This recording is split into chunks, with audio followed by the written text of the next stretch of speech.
Hello Bacha Party, we are back with our brand new topic that is vector under class plus one science. Chapter बहुत important है, easy है और simple है. क्या है इसमें? पिछले वाला टॉपिक देखिए तो उसमें क्या था?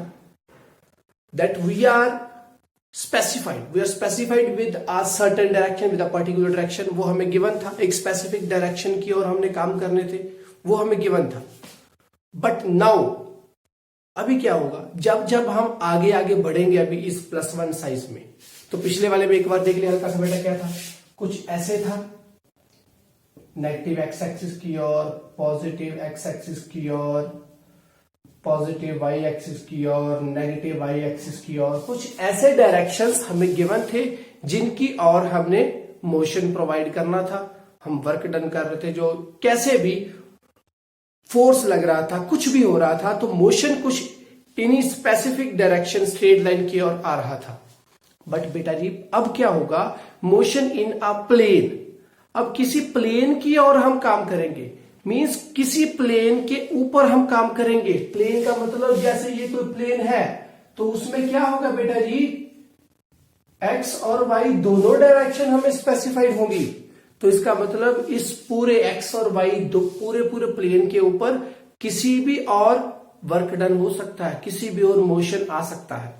तो कैसे होगा बेटा? कुछ ऐसे हो सकता है, ऐसे हो सकता है, ऐसे हो सकता है, ऐसे भी हो सकता है. तो बात समझ आई? तो इसका मतलब क्या हुआ कि हमें और मोशन कुछ ऐसे भी हो सकता है. तो उस प्लेन के ऊपर किसी भी तरह का मोशन आए, तो जब वो उस प्लेन के ऊपर कोई बॉडी मोशन में होगी, किसी फोर्स लगाती हुई, कोई वर्क डन करती हुई मोशन में होगी, चाहे यूनिफॉर्म नॉन यूनिफॉर्म हो, तो वो अपनी डायरेक्शन को चेंज करती जाएगी. तो इसका मतलब अभी हमें डायरेक्शन के ऊपर क्या करना पड़ेगा? कंसंट्रेट करना पड़ेगा. ओके कि ऐसी कौन कौन सी चीजें हैं, ऐसी कौन कौन सी थिंग्स है, ऐसी कौन कौन सी वैल्यूज है, ऐसी कौन कौन सी क्वांटिटीज है जो किस में आती हैं? वेक्टर या स्केलर में.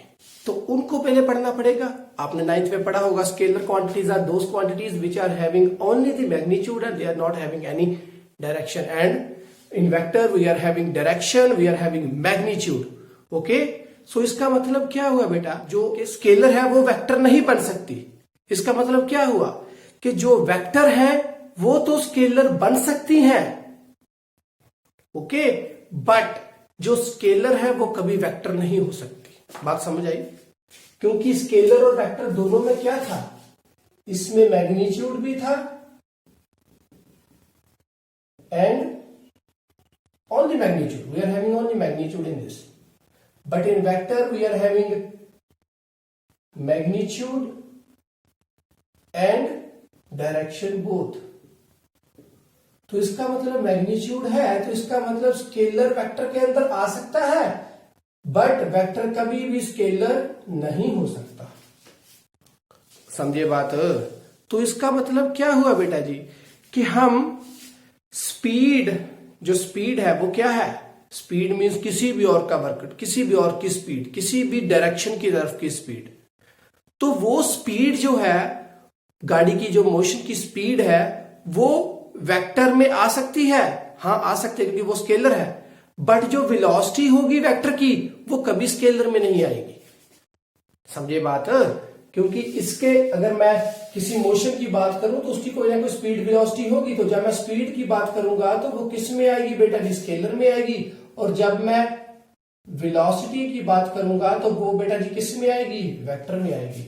सो इसका मतलब स्पीड का क्या होगा? ओनली मैग्नीट्यूड होगा. तो वेलोसिटी का मैग्नीट्यूड भी होता है और डायरेक्शन भी होता है. सो इसका मतलब जो स्पीड है वेक्टर के अंदर आ सकती है, उसे हम वेलोसिटी बोल सकते हैं, बट वेलोसिटी को स्पीड नहीं बोल सकते. बात समझ में आई ना? स्केलर और वेक्टर में कुछ कुछ हमारे पास क्या होंगी? स्केलर्स की कुछ आप बोल दीजिए एग्जांपल्स क्या है? मास हो सकता है. किस तरफ का मास? मास तो है, इधर भी है, इधर भी है. हर एक बॉडी का quantity of matter it contains, that is the mass. तो वो मास किस डायरेक्शन को है वो स्पेसिफिक नहीं है. सो देयरफॉर मास हो गया. और क्या हो गया बेटा जी? टाइम हो गया. और क्या हो गया बेटा जी? लेंथ हो गई. लेंथ में क्या आएगा? Distance means. और क्या हो गया? वर्क हो गया. एनर्जी होगी, तो और क्या हो सकता है? तो ऐसी बहुत सी थिंग्स होंगी जो स्केलर में आएंगी, और वेक्टर में क्या क्या आएंगी? वेलोसिटी, पर्टिकुलर डायरेक्शन की बात है, डिस्प्लेसमेंट, जी हां, और स्पीड का आ गया वेलोसिटी, डिस्टेंस का आ गया डिस्प्लेसमेंट, आगे आगे देखी जाएगी और क्या हो रहा है, एक्सेलरेशन आएगा, प्रेशर होगा। तो ऐसी बहुत सी थिंग्स होंगी, वो सभी किस में आएगी बेटा जी? वेक्टर में आएंगी। बात समझ आई? डायरेक्शन है तो वेक्टर है, नहीं है तो स्केलर है। मैग्नीट्यूड तो हर एक का होता ही होता है, समझे बात? तो स्केलर वेक्टर हमें क्लियर होना चाहिए। नेक्स्ट है हमारे पास पोजीशन और डिस्प्लेसमेंट वेक्टर। ध्यान से समझना, दोनों थिंग्स बहुत इंपॉर्टेंट है, क्योंकि ये जो दोनों चीजें हैं ये हमारे +2 के एंड तक चलेंगी बच्चा जी, तब तक आपका साथ नहीं छोड़ेगा ये पोजीशन और डिस्प्लेसमेंट वेक्टर। सो इसे ध्यान से समझना। पहले हमने जो पढ़ा वो पढ़ा था motion in a straight line, किसी स्पेसिफिक डायरेक्शन की ओर। अभी जो पढ़ेंगे मोशन इन अ प्लेन, किसी प्लेन के अंदर, क्योंकि वेक्टर्स है तो इसका मतलब जो मोशन है वो किसी प्लेन के अंदर बात कर रहे हैं, किसी प्लेन के ऊपर मोशन हो रहा है। उसी अभी प्लेन के ऊपर है, प्लेन में जैसे एक प्लेन है तो उसके लिए क्या क्या चाहिए? एक्स और वाई एक्सिस चाहिए ना। तो उसी के ऊपर कैसे कैसे मोशन होगा? ऐसे होगा, ऐसे होगा, ऐसे होगा। ओके, तो वो कैसे, अभी मोशन कैसे है अभी देखा जाए। तो मान लो ऑब्जेक्ट यहां पर है, पहले ये ऑब्जेक्ट यहां पर है, तो ये अगर यहां पर है इसका मतलब इसके एक्स और वाई कोऑर्डिनेट्स होंगे, तो वो उस कोऑर्डिनेट्स की वैल्यू कहां से स्टार्ट होती है बेटा जी? यहां से। इसका मतलब इसकी पोजीशन कहां से स्टार्ट हो रही है? यहां से। इसका मतलब इसे रिप्रेजेंट करने के लिए हमें क्या चाहिए? कि फ्रेम ऑफ रेफरेंस चाहिए, और उसका क्या होता है बेटा जी? ओरिजिन। तो ये जो ओरिजिन है, ये ओ पॉइंट है, इसकी क्या होगी बेटा? ओरिजिन से ये क्या होगा? इसकी कितनी दूरी है। ओके, तो इसका मतलब यहां से स्टार्ट होगा, यहां तक पहुंचा होगा, तो ये एरो ऐसे बनेगी कुछ, ये डायरेक्शन रिप्रेजेंट कर रहा है उसकी। ओके, तो बेटा ये क्या हो? इसकी पोजीशन है, सो इसे हम आर लिख दिया। तो बेटा इसे क्या बोलते हैं? Position vector. Vector means direction दे रहा है कि यहां से स्टार्ट हुआ था, यहां तक पहुंचा हुआ है। तो ये क्या है उसकी? आर क्या है? उसका मैग्नीट्यूड। इसका मतलब इसके अंदर दो चीज थिंग्स आई, वो क्या क्या आई? एक मैग्नीट्यूड आया, इसका मतलब आर वेक्टर किसके बराबर होता है? R into r cap. तो आर ये क्या बताता है? मैग्नीट्यूड। और ये क्या बताता है? कैप का मीन्स यूनिट वेक्टर, जिसका अपना मैग्नीट्यूड नहीं होता, सिर्फ डायरेक्शन होती है। तो ये कैप है, कैप मीन्स डायरेक्शन। दो तीन चीजें हमने यहां पर पढ़ ली बेटा। आर वेक्टर किसके बराबर होता है? R into r cap. R cap का मतलब, इसे आर कैप क्यों बोलते हैं? क्योंकि मैग्नीट्यूड जो इसका होगा वो ये है, और ये जो साथ में है ये सिर्फ डायरेक्शन के लिए है, और ये मैग्नीट्यूड के लिए है। तो तभी ये दोनों थिंग्स इसमें मिल जाएं तो हम क्या बनता है? वेक्टर। समझे? वेक्टर तभी बनता है कि मैग्नीट्यूड भी आए और डायरेक्शन भी आए। तो इसका मतलब जो मैग्नीट्यूड है यहां पर ही है, यहां पर नहीं है, तो ये क्या बना फिर? Unit vector. यूनिट वेक्टर का मतलब क्या? वेक्टर है, हाँ जी, डायरेक्शन है। यूनिट का मतलब क्या? कि मैग्नीट्यूड। इसका मैग्नीट्यूड यूनिट है, एक है। इसका मतलब इसका अपना मैग्नीट्यूड कोई नहीं है। वो अगर वो एक इसके साथ मल्टीप्लाई हो तो इसके जितना ही मैग्नीट्यूड बनेगा। तो ये क्या बना? Unit vector means r vector किसके बराबर होता है? Magnitude means r into r cap. R cap क्या है? Unit vector. समझे बात? तो इसकी ये पोजीशन हुई। तो बेटा ये जो एरो है इसे बोलते हैं टिप और हेड, और इसे बोलते हैं टेल। टेल मीन्स यहां से स्टार्ट हुआ और यहां तक पहुंचा। तो ये एरो क्या बता रहा है? उसकी डायरेक्शन कैसे इस तरफ को जा रहा है। तो अगर कोई ऑब्जेक्ट यहां पर हो तो उसकी भी ये क्या बनेगी? ये इसका ओरिजिन से इसकी मार्किंग, तो इसके भी कोई ना कोई कोऑर्डिनेट्स होंगे, एक्स और वाई। 1 1 लिख दिया। तो ये भी क्या बना बेटा जी? पोजीशन वेक्टर बन गया ना। तो दो वेक्टर्स आपस में इस प्लेन के ऊपर कितनी दूरी पर है, उसे क्या बोलते हैं बेटा जी? डिस्प्लेसमेंट वेक्टर, दोनों के बीच की आपसी डिस्प्लेसमेंट कितनी है, डिस्प्लेसमेंट शॉर्टेस्ट पाथ, दोनों के बीच का आपसी में डिस्प्लेसमेंट कितनी है, वो क्या बन गया, डिस्प्लेसमेंट वेक्टर। समझे, जो ओरिजिनल से होते हैं वो पोजीशन वेक्टर, जो दोनों ऑब्जेक्ट्स के बीच का डिस्टेंस है वो डिस्टेंस तो है, तो इसका मतलब डिस्प्लेसमेंट हो गया। बट अगर वो डायरेक्शन भी कोई स्पेसिफाई दे रहा है तो वो क्या बन गया, डिस्प्लेसमेंट वेक्टर। तो उसके लिए कैसे होगा, अगर मैं यहां से इस तरफ को जाऊं तो ऐसे जाऊं तो बेटा ये वेक्टर किस तरफ को हो जाएगा, इस तरफ को। अगर मैं यहां से इस तरफ को जाऊं तो वो एरो किस तरफ को हो जाएगा, इस तरफ को। समझ गए बात। तो हमारी मूवमेंट पे हम कैसे मूव कर रहे हैं, ऐसे जा रहे हैं या ऐसे जा रहे हैं, समझे।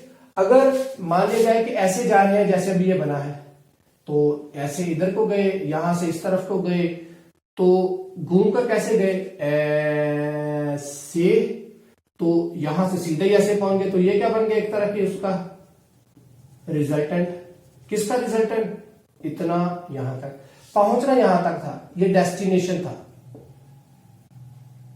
ये सोर्स था, यहां से चले तो कैसे गए, ऐसे ऐसे, तो सीधे यहां पर पहुंच जाओ, तो ये रिजल्टेंट बन गया किसका, इतने का।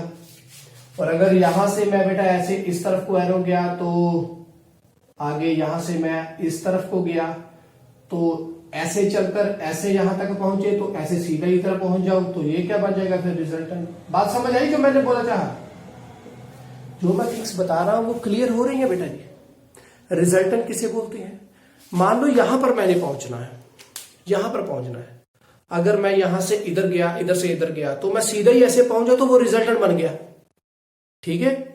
मुझे डेस्टिनेशन तक पहुंचना है, वो रिजल्टेंट किसका बनेगा, कि जब मैंने यहां से यहां पर पहुंचा, यहां से यहां पर पहुंचा, इसका मतलब मैंने इतना काम किया, उसके बाद इतना काम किया, तो भाई साहब जो आपने इतना काम किया वो क्या चल कर गए, तो वो आप सीधे ही ऐसे चले जाओ तो उतना ही हो गया ना, पहुंचना तो वहां पर ही था, समझे। तो वो क्या रिजल्टेंट बन गया किसका, इतने का। बात समझ आई। तो इसमें आपने पोजीशन और डिस्प्लेसमेंट वेक्टर के बीच में डिफरेंस नोट कर लिया होगा, तो वो आपको क्लियर हो जाना चाहिए। तो वो अगर क्लियर हो गया तो हम आगे बढ़े। तो आगे बेटा जी क्या होगा, how they are represented, how the vectors are represented. तो वो क्या होगा बच्चा जी, देखो ये जो थे पोजीशन और डिस्प्लेसमेंट वेक्टर्स, ये बताते थे उसकी पोजीशन, अगर ये पोजीशन बताई तो वो पोजीशन वेक्टर बन गई, और दोनों के बीच का डिस्टेंस बताया तो वो डिस्प्लेसमेंट वेक्टर बन गया, ठीक है। बट आगे क्या होगा, तो जो अभी ये इसकी बात नहीं कर रहा, अभी वो वेक्टर्स की बात करता है कि वेक्टर्स कैसे रिप्रेजेंट करते हैं। वो ऐसे रिप्रेजेंट करते हैं, मैंने बता दिया कि कोई भी वेक्टर होगा, जैसे ये वेक्टर्स है सभी, ये वेलोसिटी ऐसे रिप्रेजेंट करते हैं, डिस्प्लेसमेंट वेक्टर होगा तो वो ऐसे रिप्रेजेंट करेंगे, एक्सेलरेशन का होगा तो वो ऐसे रिप्रेजेंट करेंगे। मींस वो जो वैल्यू, जो क्वांटिटी है उसके ऊपर एरो, अगर एरो है तो इसका मतलब वो क्या है, उसके आगे डायरेक्शन है, ठीक है। मैग्नीट्यूड तो है ही है, साथ में डायरेक्शन भी है। तो बात वो आपको समझ आई बेटा कि कैसे रिप्रेजेंट करते हैं, हम ऐसे रिप्रेजेंट करते हैं, और वो ऐसे किया जाता है कि एक मैग्नीट्यूड आया और साथ में डायरेक्शन आ गई। तो डायरेक्शन के लिए क्या लिखा जाता है, यूनिट मेट्रिक, क्योंकि उसका अपना मैग्नीट्यूड क्या होता है 1, उसकी डायरेक्शन क्या होती है जो इसकी थी, समझे। तो इसका मतलब इसी की डायरेक्शन तो लेनी थी वो। तो आगे बेटा जी क्या होगा, हमारे पास डेफिनेशन है कुछ, वो डेफिनेशन पढ़ी जाए, वो कौन कौन सी है। नेगेटिव वेक्टर, नेगेटिव वेक्टर का मतलब क्या होगा कि अगर कोई, अभी किसी की बात करूं मैं, वेलोसिटी की बात कर रहा हूं, मान लो कि ऐसी कोई वेलोसिटी हमें गिवन है, इस डायरेक्शन को वेलोसिटी को गिवन है, ठीक है। वेलोसिटी छोड़ो, अगर आपने कोई भी थिंग ले रहा है, मैं एक वेक्टर लिया, वो ऐसे है, वो इस साइड को है, ओके।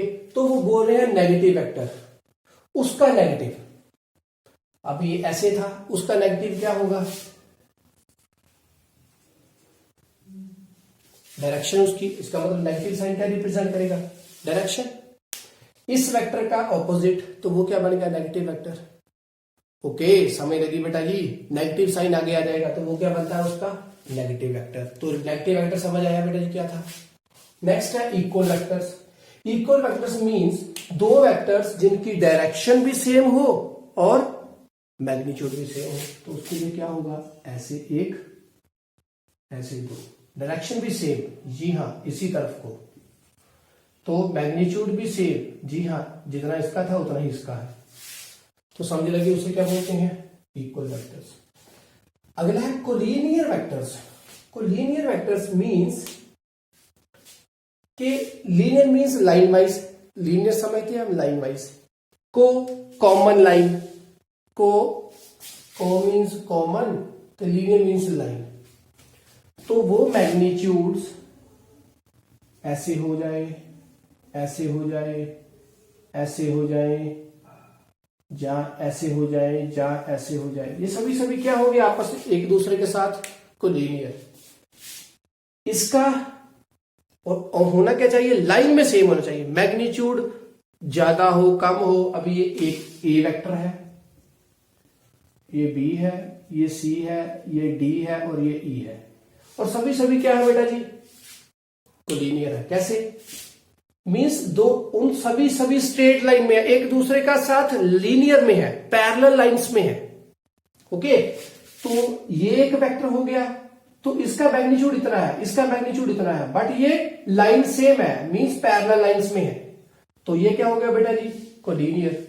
और ये इस तरफ को है, ये इस तरफ को है, हाँ पैरेलल लाइन में ही है, बट चाहे डायरेक्शन दोनों के अलग अलग है, बट पैरेलल लाइन में है।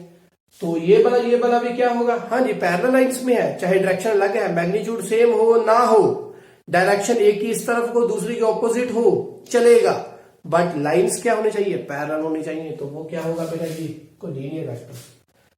को इनिशियल वेक्टर्स मींस वो वाले वेक्टर्स जिनका इनिशियल पॉइंट क्या हो, सेम। अभी इसका भी सेम है और इसका भी सेम है, तो इसका मतलब ये क्या बेटा जी हुए, ये ए वेक्टर हो गया,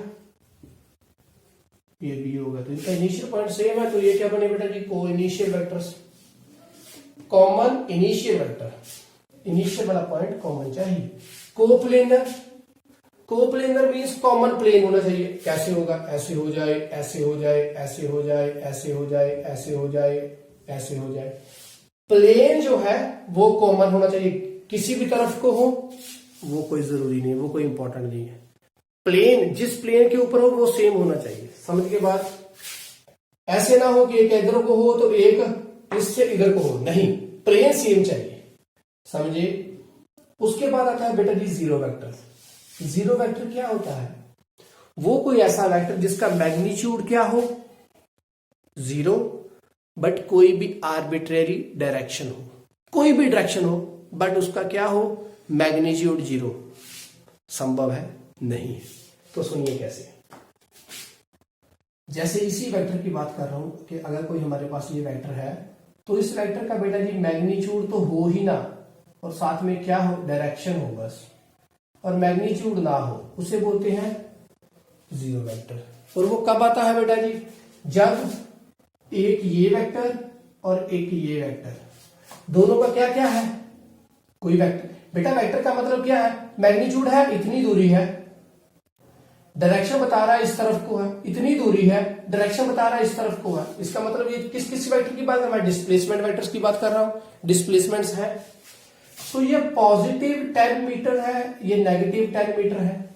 जब ये दोनों को मैं ऐड करूंगा, ए वेक्टर है, ये बी वेक्टर है, ए वेक्टर प्लस बी वेक्टर, तो क्या हो, इसकी डायरेक्शन इस तरफ, इसकी इस तरफ को, तो ये उससे ऑपोजिट साइड को है, तो बेटा जी क्या होगा, 10 प्लस माइनस 10, तो क्या बन गया, जीरो। तो कुछ भी नहीं आया, बट कोई आर्बिट्रेरी डायरेक्शन होगी। जब इसकी ऐसे थी और इसकी ऐसे थी, मैंने माइनस की, तो किस डायरेक्शन के ऊपर जाकर माइनस हुई, इस तरफ को या इस तरफ को, कोई भी डायरेक्शन, कोई भी आर्बिट्रेरी मानी हुई कोई भी डायरेक्शन, सपोज की गई कोई भी डायरेक्शन, तो वो क्या होता है बेटा जी, जीरो वेक्टर। समझ लगी वेक्टर जीरो वेक्टर क्या हुआ। किसी भी वेक्टर को मैं जीरो के साथ मल्टीप्लाई करूं तो आंसर क्या आएगा, जीरो वेक्टर। समझ गए बात है, तो वो हो गया जीरो वेक्टर। ये थिंग सभी बेटा क्लियर होनी चाहिए आपको, क्योंकि आगे हम तभी चल पाएंगे। तो नेक्स्ट है बेटा जी multiplication of a vector by real number. किसी रियल नंबर के साथ किसी भी वेक्टर की मल्टीप्लीकेशन करनी तो क्या बनता है, मान लो हमारे पास ये कोई वेक्टर है, ए वेक्टर, इसकी वैल्यू है 10 मीटर, किस साइड को है, एक्स एक्सिस की ओर है, डायरेक्शन भी है, मैग्नीट्यूड भी है, तो ये क्या बना, ए वेक्टर है। तो इसका मतलब कौन सा वेक्टर होगा, डिस्प्लेसमेंट वेक्टर होगा, क्योंकि डायरेक्ट हमारे पास क्या है, ये लेंथ की बात हो रही है। तो जब मैं इस वेक्टर को किसी भी रियल नंबर के साथ, real number means multiplication of vector by real number means कोई भी वैल्यू चाहे पॉजिटिव हो चाहे नेगेटिव हो चाहे जीरो हो उसके साथ मल्टीप्लाई करना है। तो अगर मैं इसको मल्टीप्लाई करूं बेटा जी 2 के साथ तो आंसर क्या बन जाएगा, जितना ये था उससे डबल, पहले इतना था अभी उससे ज्यादा हो गया तो ये बन गया, ए वेक्टर कितना हो गया 20 मीटर बन गया। सो इसका मतलब क्या हुआ कि जो वेक्टर पहले था वेक्टर वही का वही रहा, उसका मैग्नीट्यूड में क्या हो गया इंक्रीज आ गया। क्या उसकी डायमेंशन में चेंज आई, वो 10 मीटर पहले था अभी भी 10 मीटर का डायमेंशन में चेंज आई नहीं, क्योंकि जिसके साथ मैं मल्टीप्लाई कर रहा हूं वो नंबर है, वो डायमेंशन लेस है। ओके, अगर उसकी कोई डायमेंशन हो उसके साथ मल्टीप्लाई करूं तो जो वेक्टर बनेगा कोई और वेक्टर बन जाएगा, समझे।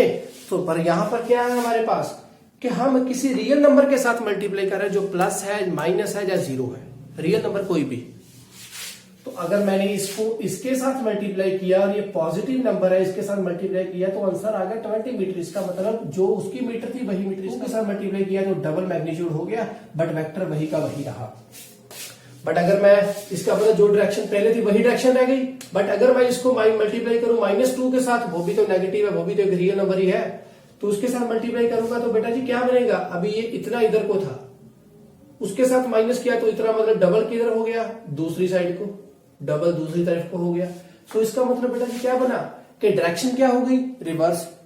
इसका मतलब क्या है कि जब हम मल्टीप्लाई करते हैं किसी भी वेक्टर को किसी रियल नंबर के साथ तो इस चीज के ऊपर गौर करते हैं कि जो वेक्टर है उसको मल्टीप्लाई किसके साथ कर रहे हैं। अगर मैं किसी पॉजिटिव के साथ करूंगा तो जो उसकी पहले डायरेक्शन थी वही डायरेक्शन रहेगी, बट जब मैं उसको नेगेटिव के साथ मल्टीप्लाई करूंगा तो उसकी डायरेक्शन उससे रिवर्स हो जाएगी। बट जब मैं उसको जीरो के साथ मल्टीप्लाई करूंगा then at that time we are having a zero vector, और जीरो वेक्टर है आर्बिट्रेरी डायरेक्शन होगी और जीरो वेक्टर है इसका मतलब उसका मैग्नीट्यूड क्या है जीरो। तो डिपेंड है टोटली कि मैं किस नंबर के साथ मल्टीप्लाई कर रहा हूं। समझ लगी बात। लास्ट पे हमारे पास बेटा addition and subtraction of vectors. किसी भी वेक्टर्स की हम एडिशन कैसे करते हैं, देखो सिंपल सी बात है बेटा जी, कोई डिफिकल्ट नहीं है। अगर ए वेक्टर है ये वाला, इसको मैं बी वेक्टर के साथ प्लस कर दूं तो बेटा जी क्या बनेगा, इतना ए का था इतना बी का था, तो हमारे पास क्या बना, ये बन गया कुछ ए वेक्टर प्लस बी वेक्टर। इसका मतलब इसको मैं प्लस किया इसके साथ तो इतना बड़ा वेक्टर बन गया ए प्लस बी वेक्टर। समझ लगी बात। तो कुछ ऐसे हुआ। अब अगर मैं इन दोनों का ही प्लस करूं, कैसे करेंगे, पहले इसका आप स्क्रीनशॉट दीजिए और इसके बाद देखते हैं कैसे करना। तो अभी देखिए ये एडिशन था, सिंपल सेम साइड पे थे दोनों वेक्टर्स, तो एडिशन ऐसे हुई। अभी एक वेक्टर एक तरफ को हो दूसरा उससे ऑपोजिट हो तो तब क्या होगा, कैसे वेक्टर्स ऐड होंगे, ये ए वेक्टर है इसके अंदर मैंने इस बी वेक्टर को ऐड करना है, तो बेटा ये आंसर क्या बनेगा, कुछ इतना बन जाएगा। कैसे, ये इतना था वेक्टर, ये वेक्टर इतना था और ए इस तरफ को है ये इस तरफ को है, इसका मतलब इसकी डायरेक्शन इससे ऑपोजिट है, तो इससे इतना क्या हो गया माइनस हो जाए क्योंकि ये इसके जितना था, तो ये इतना रह गया, तो ये क्या बना बेटा जी इसका आंसर बन जाएगा ना। तो ये वेक्टर क्या बना, ए वेक्टर प्लस बी वेक्टर, इकट्ठा ही तो किया। इसके अंदर मैंने इसको क्या कर दिया, प्लस कर दिया, बट इसकी डायरेक्शन उससे ऑपोजिट थी, इसका मतलब इसके बीच में ये हुआ क्या, इसके अंदर मैंने ये हुए तो दोनों आपस में माइनस ही ना, ये वाला और ये वाला माइनस कैसे हो, क्योंकि ये माइनस कैसे आया, इसको मैंने इसके बीच में प्लस किया तो ये माइनस कैसे आया, ये माइनस क्या बता रहा है कि इससे इसकी डायरेक्शन क्या थी, ऑपोजिट थी, तो मैं यहां पर माइनस थोड़ी ना लिखूंगा तो यही कि मैंने इसके अंदर में इसको प्लस किया, बट इसकी डायरेक्शन ऑपोजिट होने की वजह से मैग्नीट्यूड इसका क्या हो गया, कम हो गया, तो वही तो आया हमारे पास ए वेक्टर प्लस बी वेक्टर। और सबसे इंपॉर्टेंट अभी लास्ट वाला बेटा जी, अगर दो वेक्टर्स जो है हमारे पास वो कैसे हो, अभी एक वेक्टर ऐसे गया, दूसरा वेक्टर कुछ ऐसे है, तो यहां से स्टार्टिंग है, ये है हमारे पास मान लो 10 मीटर, ओके, तो ये भी जो है ये भी कितना है 10 मीटर, ये भी 10 मीटर और ये भी 10 मीटर। तो इस तरफ को गया और यहां से ऐसे गया इस तरफ को। तो बच्चा जी अभी यहां से इधर गया, यहां से इधर गया, तो रिजल्टेंट क्या आएगा? इन दोनों की एडिशन कैसे होगी? वही पुराने वाला केस, यहां से स्टार्ट हुआ यहां तक, यहां से गया यहां तक, तो रिजल्टेंट क्या बना? दोनों की एडिशन कैसे होगी? अब एडिशन ऐसे करूंगा मैं कि ये 10 प्लस ये 10, क्योंकि ये सीधा एक तरफ को तो है नहीं। अगर वो सेम डायरेक्शन को हो जाए, दूसरे से ऑपोजिट हो, देन तो हम ऐसे और ऐसे कर लेते हैं। बट अगर बेटा जी कुछ ऐसे हो, दोनों के बीच में एंगल कुछ ऐसे हो जाए, तो तब मैं कैसे करूंगा? तो एट दैट टाइम हम क्या लगाएंगे? पाइथागोरस लगाएंगे, क्योंकि हमें क्या चाहिए? ये वाला रिजल्टेंट। यहां से इधर को गया, यहां से इधर गया, तो हम सीधा ही यहां पर पहुंच जाए। याद आया वो पोजीशन वेक्टर वाला केस? यहां पर ऑब्जेक्ट, यहां पर ऑब्जेक्ट, तो यहां से थे, यहां से थे, यहां से वो ऐसे पहुंचा, इधर ऐसे, तो हम सीधा यहां पर पहुंच गए। तो ये वाला केस क्या हुआ? 10 मीटर, 10 मीटर, आगे वाला 10, आगे वाला 10, तो हम सीधा यहां से यहां पहुंच गए, हम सीधा यहां से यहां पहुंच गए। तो एरोस वेक्टर समझ लगे बेटा? तो वही तो थिंग थी। अभी 10 मीटर ये, 10 मीटर ये, तो सीधा पाइथागोरस लगाएंगे तो क्या होगा बेटा जी? ए बी सी, तो ए सी स्क्वायर क्या बन गया? A B square plus B C square, तो क्या बना बेटा जी? ये 10 स्क्वायर प्लस ये भी 10 का स्क्वायर, तो क्या बन गया? ये 100 प्लस 100 ए सी, और ये अंडर रूट चला गया, तो ए सी क्या बन गया? अंडर रूट 200, तो कुछ इतना आ गया। तो एडिशन कैसे हो गई? समझ लग गई बेटा जी? अभी सीधी हमने ऐसे ऐसे एडिशन करके इतना थोड़ी लिख देना था कि ये 10 है, ये 10 है, और ये आंसर कितना आ गया? 20। नहीं, ये 20 नहीं होगा, ये कितना होगा? उससे कम होगा, क्योंकि अभी ये यहां से यहां तक गया, तो वेक्टर एडिशन के दौरान वो सीधा हम रिजल्टेंट वेक्टर काउंट करेंगे। चीजें क्लियर हुई? अभी यहां पर पड़ा, दोनों स्ट्रेट थी, यहां पर पड़ा एक दूसरे के से क्या थी? ऑपोजिट पे थी डायरेक्शंस। अभी यहां पर वो 90 के एंगल पे थी। अगर बेटा ये अब आगे जाकर क्या होगा? कुछ एंगल ऐसे होंगे, एंगल कुछ ऐसे होंगे। तो एट दैट टाइम हम एडिशन कैसे करेंगे? उसके लिए हमें क्या चाहिए? Law of vector additions. तो उसमें कौन कौन से लॉ है हमारे पास? ट्रायंगुलर लॉ है, पैरेललोग्राम लॉ है, पॉलीगन लॉ है। तो उसे हम पढ़ेंगे अगले चैप्टर में, अगले लेक्चर में। घर में रहें, खुश रहें, खुशहाल रहें, परिवार के साथ बैठें। चैनल को लाइक करें, सब्सक्राइब करें और शेयर भी करें। और आज के लिए बस इतना ही। बाय।